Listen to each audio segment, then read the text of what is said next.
எங்களை யாரும் விலைக்கு வாங்க முடியாது.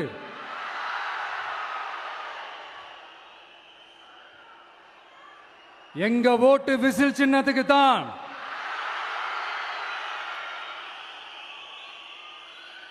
யாரையும் நம்பி ஏமாற மாட்டோம். எங்க வார்த்தையிலிருந்து மாற மாட்டோம். இது நிஜம். தேங்க்யூ.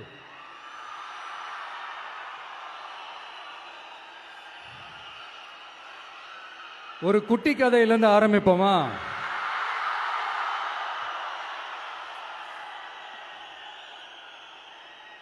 ஒரு பெரிய ஊரு, ஒரு 4 ரோடு ஜாயிண்ட் ஆகிற மாதிரி ஒரு ஜங்ஷன்,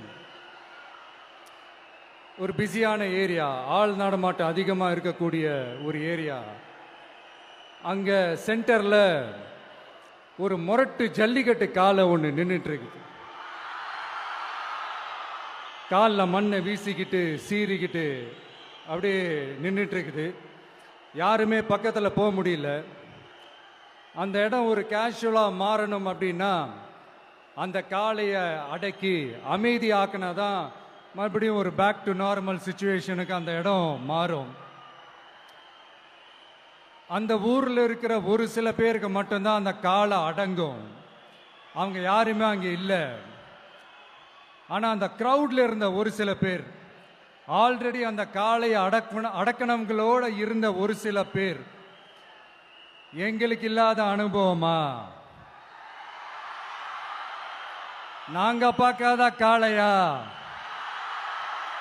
நாங்க பார்க்காத மாடா? நாங்க போய் அடக்குறோம்னு சொல்லிட்டு உள்ள போறாங்க. ஒருத்தராலையும் அந்த காளையை தொடக்கூட முடியல. எல்லாரையும் அடிச்சு வீசி தூக்கி போட்டுருச்சு. இப்ப என்னடா பண்றது அப்படின்னு பார்க்கும்போது அந்த கூட்டத்தை விலக்கிட்டு ஒரு சின்ன பையன் ஒரு என்ட்ரி ஒன்று கொடுக்குறான். உங்களுக்கு தான் தெரியும்ல, டேய் எங்களாலே முடியல, நீ எல்லாம் என்னத்தை போய் கிழிக்க போற? எங்களுக்கு அவ்வளோ அனுபவம் இருக்குது. நாங்களே அடிபட்டு ஓரமா படுத்து கிடக்கிறோம். இவன் விளையாட்டுத்தனமா ஏதோ பண்ணிட்டு கிடக்கிறான். பாவம், அந்த காளைகிட்ட போய் அடிபட்டு சாவ போறான். பச்சா பையன், அந்த பையன், இந்த பையன், அண்டர் எஸ்டிமேட் பண்றது, ஏளனமா பேசுறது, இப்படி ஒரு பக்கம். இன்னொரு பக்கம் பரிதாபப்பட்டு, ஐயோ பாவமே, இப்படி தனியா போய் மாட்டிக்கிட்டானே அந்த காளைகிட்ட, என்ன பண்ண போறானோ அப்படின்ட்டு ஒரு பக்கம் பரிதாபப்பட்டு பேசுறாங்க. அந்த சின்ன பையன் எதுவுமே காதலையே போட்டுக்காம 2 பாக்கெட்லையும் கையை விட்டுக்கிட்டு ஸ்டைலா கெத்தா தில்லா அப்படியே உள்ள போறான். ஒரு ஸ்டெப் எடுத்து வைக்கிறான், அந்த காலை அப்படியே சீறிக்கிட்டே நின்றுட்டு இருக்குது. இன்னொரு ஸ்டெப் எடுத்து வைக்கிறான், காலை அப்படியே சீறிக்கிட்டே முன்னாடி வருது. மக்கள் எல்லாரும் பதட்டத்தோட அப்படியே பார்த்துட்டு இருக்கிறாங்க. இன்னொரு ஸ்டெப் எடுத்து வைக்கிறான், காலை அப்படியே முட்டை வரும்போது பாக்கெட்டுக்குள்ள மறைச்சு வச்சிருந்த 2 புல்லுக்கட்டு அதை அந்த காளை கிட்ட காட்டுறான். காளை அப்படியே சடனா வந்து நின்று அது மூடெல்லாம் மாறி அந்த புல்லுக்கட்டை சாப்பிட ஆரம்பிச்சிருச்சு.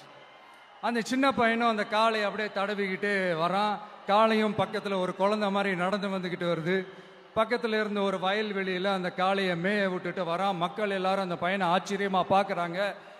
அந்த அடிபட்டு கிடந்த அந்த அனுபவசாலிங்க தலையை தொங்க போட்டு நின்றுட்டு இருக்கிறாங்க. ஏன்னா பேசின பேச்சு அப்படி. வாய் இருக்குன்றதுக்காக நக்கலுமா நையாண்டியுமா நச நச நச நசன் ஒரே பேச்சு.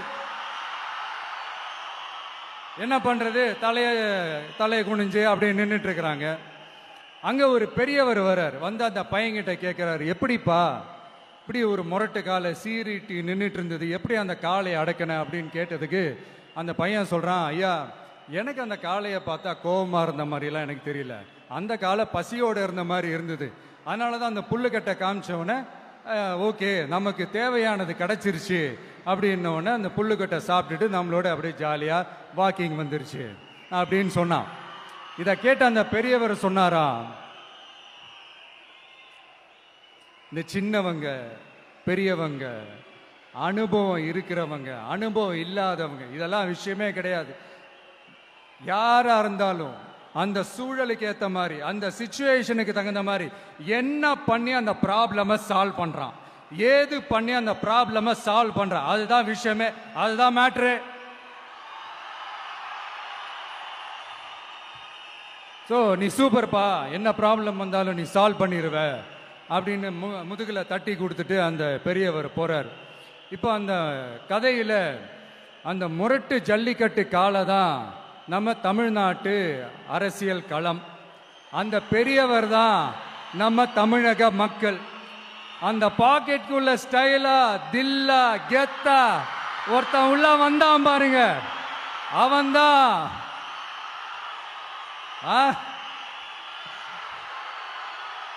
நான் இல்லைங்க, நான் இல்லை, நானு நீங்க நாம எல்லாருமா சேர்ந்து மாபெரும் மக்கள் சக்தியா இருக்கக்கூடிய நம்ம டிவிகே,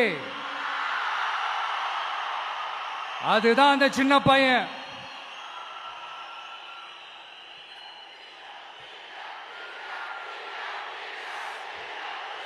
தேங்க்யூ தேங்க்யூ தேங்க்யூ.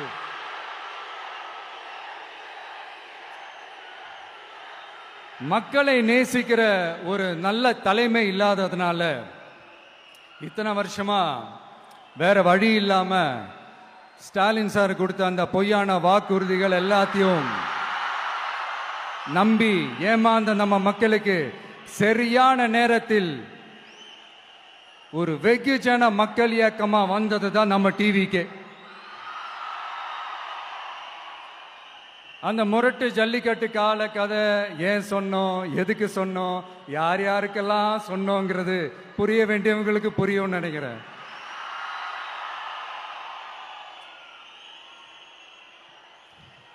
இப்போ நாம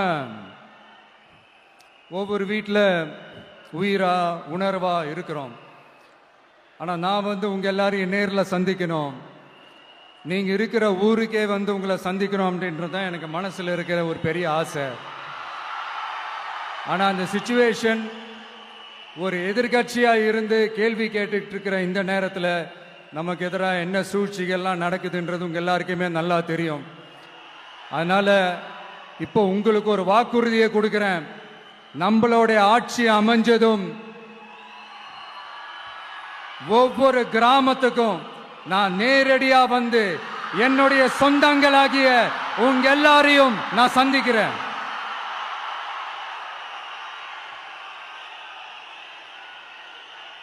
கொஞ்ச நாளைக்கு முன்னாடி நம்ம ஸ்டாலின் சார் ஒரு உருட்டு ஒன்று உருட்டினாரு, நீங்க கேள்விப்பட்டிருப்பீங்க. இப்ப வரப்போற எலெக்ஷன் எதுக்கான எலெக்ஷன்? நம்ம சட்டமன்ற தமிழ்நாடு சட்டசபைக்கான ஒரு தேர்தல் இல்லையா? இதே தமிழ்நாட்டுக்கும் டெல்லிக்குமான ஒரு எலெக்ஷன் அப்படின்னு சொல்றாங்க. இன்னும் கொஞ்சம் மேல போய் தமிழ்நாட்டுக்கும் என்டிஏவுக்குமான ஒரு எலெக்ஷன் அப்படின்னு சொல்றாங்க. என்ன சார், டெல்லியில் ஏதாவது நிக்க போறீங்களா? அப்புறம் ஏன் தமிழ்நாட்டுக்கும் டெல்லிக்குமான ஒரு எலெக்ஷன் சொல்றீங்க? அப்புறம் இது ஏதாவது பார்லிமெண்ட் எலெக்ஷனா, பிரதமர் பதவிக்கு ஏதாவது போட்டி போடுறீங்களா? அப்புறம் ஏன் அதை தமிழ்நாட்டுக்கும் என்டிஏவுக்குமான ஒரு எலெக்ஷன் சொல்றீங்க? எங்களுக்கு புரியலையே சார், இது என்ன லாஜிக்னு எங்களுக்கு புரியலையே. எந்த எலெக்ஷனை எப்படி டீல் பண்ணணும், எப்படி ஹேண்டில் பண்ணணும்ன்றது நம்ம தமிழ்நாட்டு மக்களுக்கு தெளிவா தெரியும். நம்ம தமிழ்நாட்டு மக்கள் மாதிரி ஒரு தெளிவான மக்களை நீங்க பார்க்கவே முடியாது. சூப்பர் கிளாரிட்டியோட சூப்பர் மக்கள் சார் நம்ம மக்கள். இந்த போருக்கு போறதுக்கு முன்னாடி தான் இந்த படை பரிவாரங்களோட போவாங்கன்னு கேள்விப்பட்டிருக்கிறேன். ஆனா நீங்க என்னடானா இந்த ஒன்னுத்துக்கும் உதவாத இந்த பால் டப்பாவை உருட்டிக்கிட்டு இருக்கீங்களே சார். உண்மையிலே இந்த எலெக்ஷன் எதுக்கான எலெக்ஷன் சொல்லட்டுமா? தமிழ்நாட்டு மக்களுக்கும் ஊழலுக்கும் நடக்கிற போர், தமிழ்நாட்டு மக்களுக்கும் லஞ்சத்துக்கும் நடக்கிற போர், தமிழ்நாட்டு மக்களுக்கும் இந்த நிர்வாகத்தை சரியா செய்யாத இந்த திமுக அரசுக்கும் நடக்கிற போர், அதாவது தமிழ்நாட்டு மக்களுக்கும் உங்க ஆட்சிக்கும் நடக்கிற போர், தமிழ்நாட்டு மக்களுக்கும் ஸ்டாலின் சாருக்கும் நடக்கிற போர். இன்னும் சுருக்கமா சொல்லணும்னா விஜய்க்கும் ஸ்டாலின் சாருக்கும் நடக்கிற போர்.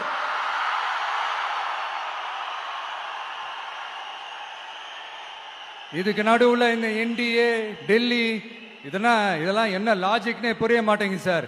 தமிழ்நாடு தான் விஜய், இந்த விஜய் தான் தமிழ்நாடு. தூய சக்தி டிவிகேவுக்கும் தீய சக்தி டிஎம்கேவுக்கும் தான் இந்த போர். இப்படி உக்கிரமா இருக்கிற இந்த போர்ல மறுபடியும் ஒன்னுத்துக்கும் உதவாத இந்த பால் டப்பாவை உருட்டிக்கிட்டு இன்னொரு காமெடி வேற. அது என்னடானா, அவரோட ஆட்சியில தான் தமிழ்நாடு சூப்பர் ஸ்டார் மாநிலமா இருக்குதான். கரெக்ட், தமிழ்நாடு சூப்பர் ஸ்டார் மாநிலம் தான். காமராஜர் அவர்கள் டைம்ல, அண்ணா அவர்கள் டைம்ல, எம்ஜிஆர் அவர்களோட ஆட்சியில. இன்னைக்கு ஒன்னுத்துக்கும் உதவாத இந்த உல்டா மாடல் ஆட்சியில தமிழ்நாடு சூப்பர் ஸ்டார் மாநிலமாலாம் ஒண்ணு இல்ல, சூப்பர் ஸ்டாண்ட் அப் காமெடிக்காரர் நடத்துற மாநிலமா மாறிடுச்சு. மக்களே, உங்களுக்காக மட்டுமே தான் வர தடைகள், சதிகள், சூழ்ச்சிகள் எல்லாத்தையும் தாண்டி இந்த 2026 இந்த தேர்தலில் டிவிக்கு தில்லா நிற்கும்.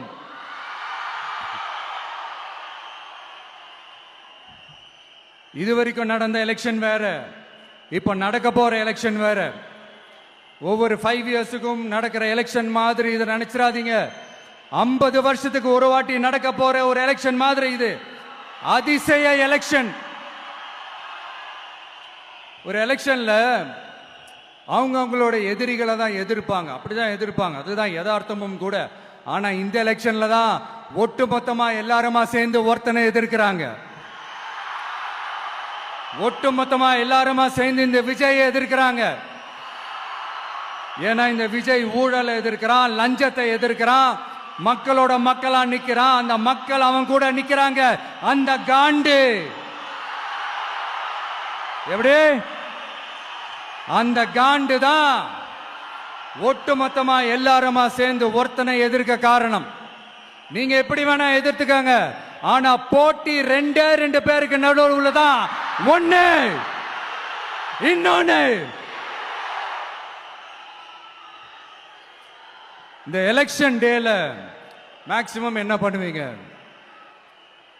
போவீங்க, ஓட்டு போடுவீங்க, வருவீங்க, அவ்வளவுதான் உங்களுடைய பார்ட்டிசிபேஷன். ஆனா இந்த எலெக்ஷன்ல நீங்க பங்கெடுத்துக்க போறீங்க. எஸ், உங்க வீட்டில் இருக்கிற ஒரு விஜய் தான், உங்க வீட்டில் இருக்கிற ஒரு விஜய் தான் வேட்பாளரா நிக்க போறாங்க. உங்க வீட்டில் நிக்கிற ஒரு வேட்பாளர்னா அப்போ உங்க வீட்டில் இருக்கிற மற்றவங்க எல்லாருமே வாக்காளர்கள் தானே. உங்க அம்மா, உங்க அப்பா, உங்க அண்ணன், உங்க தம்பி, உங்க சொந்தம் டிவிக்கு வேட்பாளர் அப்படின்னா அப்ப உங்க ஓட்டு விசில் சின்னத்துக்கு தான் எல்லாருக்குமே தெரியும். ஏன், நம்மளோட எதிரிகளுக்கு கூட அது நல்லாவே தெரியும். அதனாலதான் நமக்கு எதிராக அவ்வளவு அவதூறு பரப்புறாங்க. என்னென்ன அவதூறு பரப்புறாங்கன்றது உங்களுக்கே நல்லா தெரியும். ஆனா அவங்களுக்கு தெரியாது, ஏன் மேல அவதூறு பரப்புனா அது மக்கள் மேல அவதூறு பரப்புற மாதிரின்னு. எனக்கு அரசியல் தெரியலன்னு சொன்னா அது மக்களுக்கு அரசியல் தெரியலன்னு சொல்ற மாதிரின்னு. என்ன அசிங்கமா பேசினா அது மக்கள் அசிங்கமா பேசுற மாதிரின்னு. எனக்கு எதிராக செய்யற ஒவ்வொரு செயலும் அது மக்களுக்கு எதிராக செய்யற செயல் அவங்களுக்கு தெரியாம போச்சு. இந்த விஜயும் மக்களும் வேறு வேறு இல்லை. இந்த விஜயும் மக்களும் ரத்தமும் சதையும் மாறி, உடலும் உயிரும் மாறி, ஒன்னிலிருந்து ஒண்ண பிரிக்கவே முடியாது. எஸ், சென்சிட்டிவான சென்டிமெண்ட், அது சென்சிட்டிவான சென்டிமெண்ட்.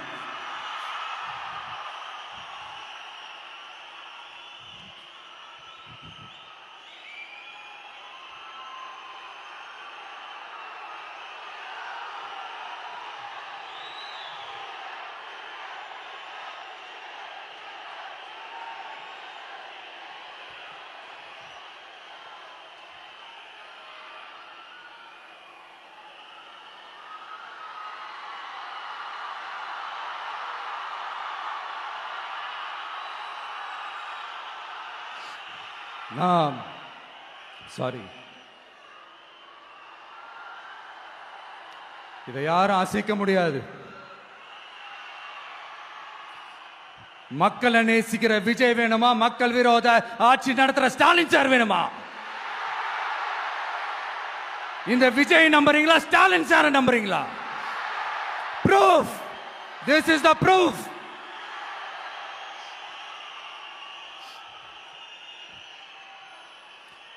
இந்த தீய சக்தி, ஊழல் சக்தி, இதெல்லாம் ஏன் சொல்றோம், எதுக்கு சொல்றோம், யாரை சொல்றோன்றதெல்லாம் மக்களுக்கு தெளிவா தெரியும்.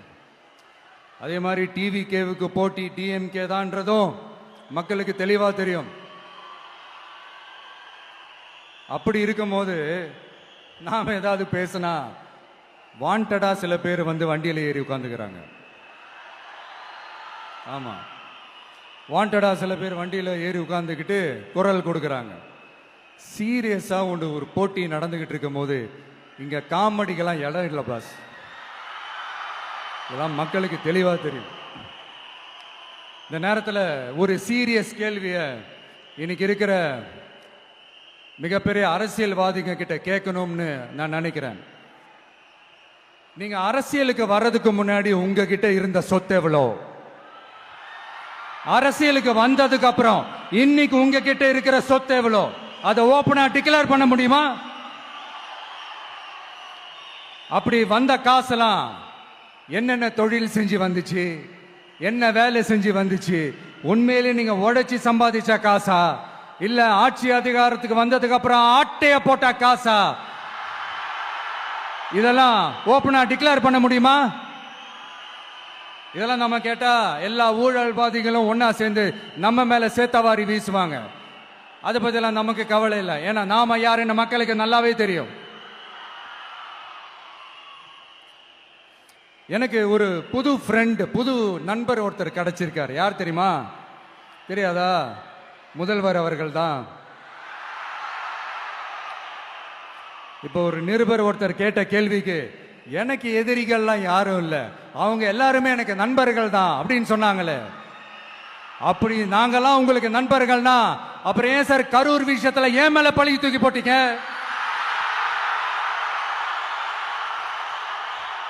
உங்களுக்கு மனசாட்சின்னு ஒண்ணு இருந்தா அப்படி பேசிருப்பீங்களா?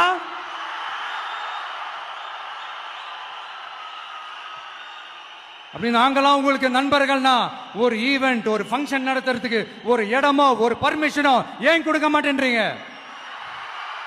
எல்லாத்தையும் நீங்களே பண்ணிட்டு போற போக்கில் அப்படியே பொய்களா அடிச்சு விட்டுக்கிட்டு இருக்கீங்க.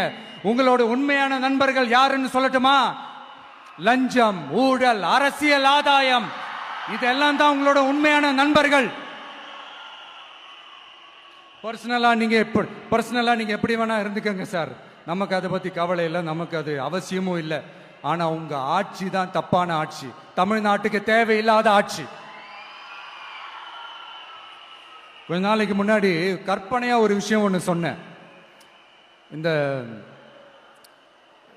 முதல்வர் கூட விசில் சின்னத்துக்கு தான் வாக்களிப்பாரு அப்படின்ட்டு கற்பனையா ஒன்று சொன்னேன். ஆனா இன்னைக்கு நிஜமாவே நமக்கு ஆதரவா ஒரு கோஷத்தை எழுப்பியிருக்கிறாங்க. அது என்ன தெரியுமா? எங்க வாக்கு சாவடி வெற்றி வாக்கு சாவடியா. அதுக்கு அர்த்தம் என்ன தெரியுமா? எங்க வாக்கு சாவடி விஜய் வாக்கு சாவடின்னு அர்த்தம்.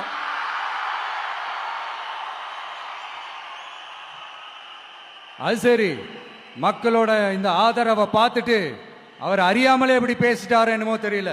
50 வருஷம் எக்ஸ்பீரியன்ஸ் அரசியல்ல, உண்மை என்னன்னு ஒத்துக்கிட்டு தானே ஆகணும்.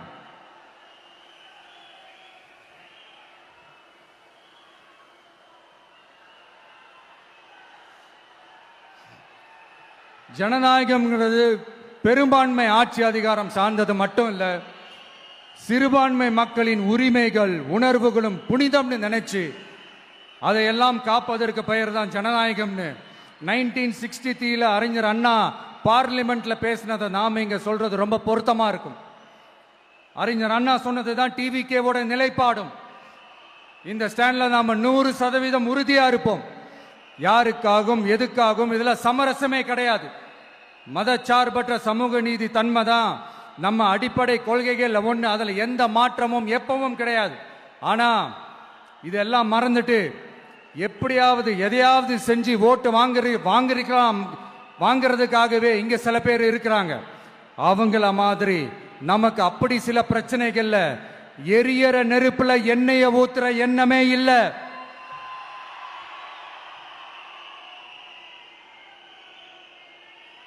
இங்க சில அரசியல் கட்சிகளும் சில அரசியல் தலைவர்களும் ஒரு சில நேரங்களில் அமைதியா இருந்தாலே போதும், ஒரு பிரச்சனையும் வராது.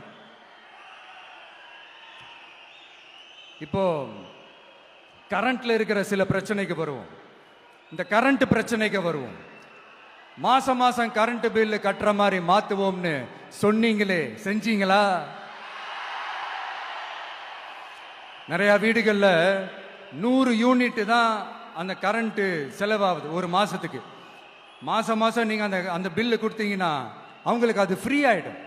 அவங்க அந்த காசை கட்ட தேவையே இல்லை. ஆனா 2 மாசத்துக்கு ஒரு வாட்டி அந்த பில்லு கொடுத்தீங்கன்னா, இப்ப சப்போஸ் அது 200 யூனிட்டுக்கு மேல போச்சுன்னா அது அவங்களுக்கு ஒரு மிகப்பெரிய சுமை தானே. இது எந்த கணக்கில் எடுத்துக்கிறது? ஒரு மாதிரி ஒரு மாடர்ன் கரப்ஷன் அப்படின்னு எடுத்துக்கலாமா? அடுத்து பஸ் வசதி. நிறைய கிராமங்கள்ல பஸ் வசதி இல்லைன்னு சொன்னா இந்த ஒட்டுமொத்த திமுக அரசும் கத்திக்கிட்டு வந்துருவாங்க. நாங்க பஸ் விடாத கிராமங்களே இல்ல அப்படின்னு சொல்லுவாங்க. அப்படியே அது உண்மை அப்படின்னா முதல்வர் அவர்கள் கிட்ட நம்ம தங்கச்சி ஒருத்தவங்க ஒரு கேள்வி கேட்டாங்களே, எங்க ஊருக்கு ஒரு மினி பஸ் ஆவது விடுங்க சார் அப்படின்னு கேட்டாங்களே, அது எந்த கணக்கில் எடுத்துக்கிறது? நிறைய மலை கிராமங்கள்ல பஸ் வசதி இல்ல, நிறைய மலை கிராமங்கள்ல ஹாஸ்பிட்டல் வசதி இல்ல. இது ரெண்டுமே எவ்வளவு முக்கியமான ஒரு விஷயங்கள். பஸ் வசதியும் ஹாஸ்பிட்டல் வசதியும் இல்லாததுனால வீட்டிலேயே பிரசவம் பார்க்கிற அந்த ஆபத்து இருக்குதுன்னு எவ்வளவு நியூஸ் பார்க்கிறோம். இதெல்லாம் எந்த கணக்கில் சேர்த்துக்கிறது? அடுத்து இது எல்லா மீட்டிங்லயும் பேசுறதுதான், பெண்களுக்கு பாதுகாப்பு நம்பர் 1 இருக்குது தமிழ்நாட்டில் அப்படின்னு சொல்றாங்க. அப்புறம் அது என்ன, வி சேஃப் மாடலா? பெண்கள் என்ன சொல்றாங்க தெரியுமா? அது வி சேஃப் மாடல் இல்ல, வி ஆர் நாட் சேஃப் மாடல்னு சொல்றாங்க. இப்படி இருக்கிறப்போ தமிழ்நாட்டில் எங்க போனாலும் பெண்களுக்கு பாதுகாப்பு அப்படியே கொட்டி கிடக்குதான். இப்படி சொன்னா எப்படி சார்? கேட்கறவங்க என்ன கேசரி சாப்பிடுறாங்க நினைச்சீங்களா?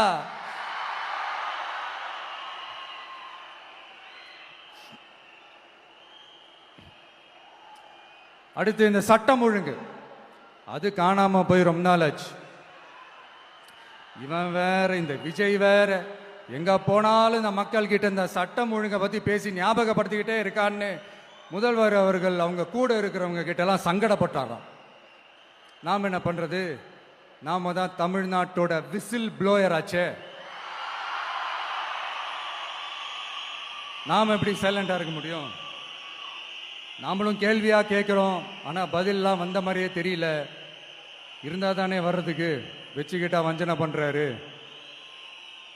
5 வருஷமா பதிலே சொல்லாம அப்படியே கடந்து வந்துட்டாரு. ஆனா இனிமே அப்பெல்லாம் இருக்க முடியாது, பதில் சொல்லி ஆகணும். மக்களே, இந்த தீய சக்தி, இந்த அட்ராசிட்டிய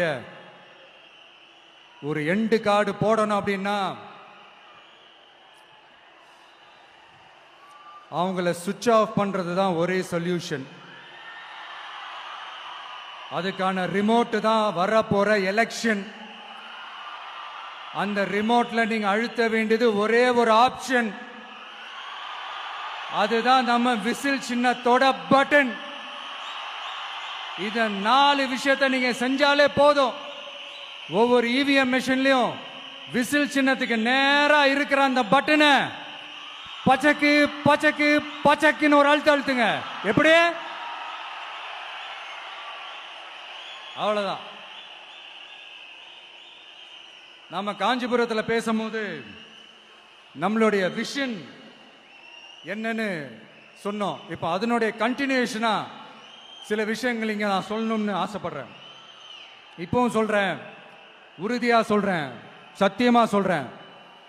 பெண்கள், பெண் குழந்தைகள், ஆண் குழந்தைகள் பாதுகாப்பு நம்ம ஆட்சியில் நம்பர் 1 இருக்கும். சட்டம் ஒழுங்கு ரொம்ப ரொம்ப ஸ்ட்ரிக்டா இருக்கும். அரசு பள்ளிக்கூடங்களும் கல்லூரிகளும் முதல் தரமா இருக்கும். போட்டி தேர்வுகளுக்குன்னு லட்சங்களை கொட்டி தனி கோச்சிங் சென்டர் போய் படிக்க அவசியமே இருக்காது. ஏன்னா கவர்மெண்ட் ஸ்கூல், காலேஜ் சிலபஸே போட்டி தேர்வுகளை ஈஸியா சந்திக்கிற வகையில் அந்த ஸ்டாண்டர்டுக்கு ஏத்த மாதிரி அமைக்கப்படும். உயர்நிலை பள்ளி பாடத்திட்டங்களிலேயே அடிப்படை அரசியல் சாசன சட்டம் சேர்க்கப்படும். மாநில மற்றும் ஒன்றிய அரசு அலுவலகங்கள், வங்கிகளின் செயல்பாடுகள் மற்றும் அவற்றை அணுகும் முறை குறித்து மாணவர்களுக்கு தெளிவான புரிதலை ஏற்படுத்தும் வகையில் தேர்வுகள் அற்ற செயல்முறை பாடமாக கற்பிக்கப்படும். இந்தியா முழுக்க உள்ள ஒன்றிய அரசு சார்ந்த கல்வி நிலையங்கள் மற்றும் அதன் சேர்க்கை அட்மிஷன் குறித்து புரிதலும் தெளிவும் மாணவர்களுக்கு உருவாக்கப்படும். அனைத்து அரசு பள்ளிகளிலும் பெண் குழந்தைகளுக்கு சுத்தமான, சுகாதாரமான மற்றும் தரமான கதவுகள் பொருத்தப்பட்ட ரெஸ்ட் ரூம்கள் அமைப்பது உறுதி செய்யப்படும். போதைப் பொருட்கள் இல்லாத தமிழகம் உருவாக்கப்படும். மாவட்ட கலெக்டர்கள் மற்றும் எஸ்பிக்களில் சரி பாதி பெண்களாக இருக்கும்படி செய்வோம். மலை கிராமங்களில் அரசு ஆரம்ப சுகாதார நிலையங்கள் பிரசவம் பார்க்கும் வசதியுடன் அமைக்கப்படும். பஸ் போக்குவரத்து இல்லாத கிராமங்கள் மற்றும் மலை கிராமங்களே இல்லை என்ற நிலை உருவாக்கப்படும். ஏற்கனவே அமைப்பு சாரா தொழிலாளர்கள் அமைப்பு இருந்தாலும் ஆட்டோ, டாக்ஸி மற்றும் லாரி டிரைவர்களுக்கென அவர்களின் நலன்களுக்காகவும் குடும்ப நலன்களுக்காகவும் தனியாக நல வாரியம் அமைக்கப்படும். தென் தமிழகம் உட்பட தமிழகத்தின் தேவையான பகுதிகளில் தொழிற்சாலைகள் அமைக்கவும் தொழில் வளம் பெருக்கவும் தனி கவனம் செலுத்தப்படும்.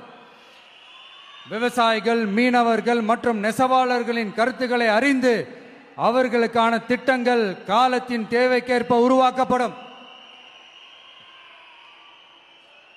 இப்போ நம்ம ஸ்டாலின் சார் அறிவாலயம் பக்கத்தில் யாரு நடந்து போனாலும், அறிவாலயம் பக்கத்தில் யாரு நிழலுக்கு ஒதுங்கினாலும் கூட்டணியில சேர்த்துக்கிறாரு. அந்த கொள்ளையடிச்சிருக்கிற வச்சிருக்கிற பணத்தில் ஒரு பங்கு ஒன்று கொடுத்து அதுக்கு பேர் கல்லாப்பெட்டி கூட்டணின்னு வச்சிருக்கிறேன். அந்த கல்லாப்பெட்டி கூட்டணியை ரொம்ப கஷ்டப்பட்டு சேர்த்திருக்கிறார். ஆனால் அவருக்கு நான் சொல்றேன், இந்த அறத பழைய கூட்டணி கணக்குகளோ இந்த கொள்ளையடிச்ச பணத்தையே வச்சு எங்க மக்களை ஏமாத்தி எல்லாம் ஜெயிக்க முடியாது. ஏன்னா இது மாபெரும் மக்கள் சக்தியான வித்தியாசமான விசில் புரட்சி எலெக்ஷன்.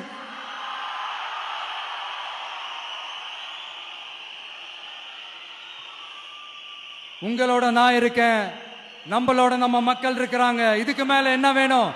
கான்பிடென்டா இருங்க, நல்லதே நடக்கும், வெற்றி நிச்சயம். மீண்டும் சந்திக்கும் வரை நன்றி, வணக்கம்.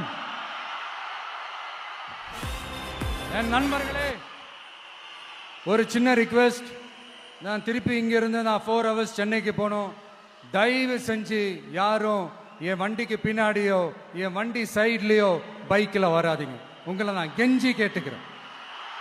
தேங்க்யூ.